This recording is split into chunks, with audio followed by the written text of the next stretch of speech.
සුදු වීමයි පැහැපත් වීමයි කියලා කියන්නේ දෙකක්. ඉතින් සුදු වීමයි පැහැපත් වීමයි දෙකක් කියලා කියනකොට කෙනෙක් සුදු වෙන්න බලාපොරොත්තු වෙනවා නම් අනිවාර්යෙන් එතන එහෙම ආලේපනයකින් සුදු වෙනවා නම් පැහැදිලිව මෙතන බ්ලීචින් එකක් තියෙනවාමයි. කියන්නේ කෘතිම සුදු වීමක් තමයි සිද්ධ වෙන්නේ.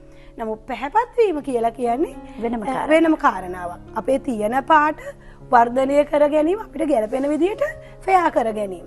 ඉතින් ඒ වෙනුවෙන් රූසිලෝන් ෆෙයානස් ඩේ ක්‍රීම් එක ගත්තොත් වෙනිවැල්, කොකුම් පොතු, කහ, සුදු හඳුන් වගේ දේවල් මිශ්‍ර කරලා දේශීය ආයුර්වේද වට්ටෝරුවකට අනුව නිෂ්පාදනය කරපු ඉතාම ගුණාත්මක ඖෂධීය නිෂ්පාදනයක් විශේෂයෙන් මම කියන්න කැමති අපි මේකේ කිසිම කෘත්‍රිම වර්ණකයක්වත් යොදලා නැහැ අපේ නිෂ්පාදනය තුළ.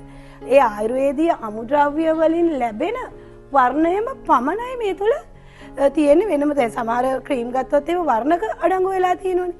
එහෙම නැහැ ස්වභාවික වර්ණයටම එන ක්‍රීම් එක තමයි අපි ඔබ වෙනුවෙන් අරන් ඇවිල්ලා තියෙන්නේ.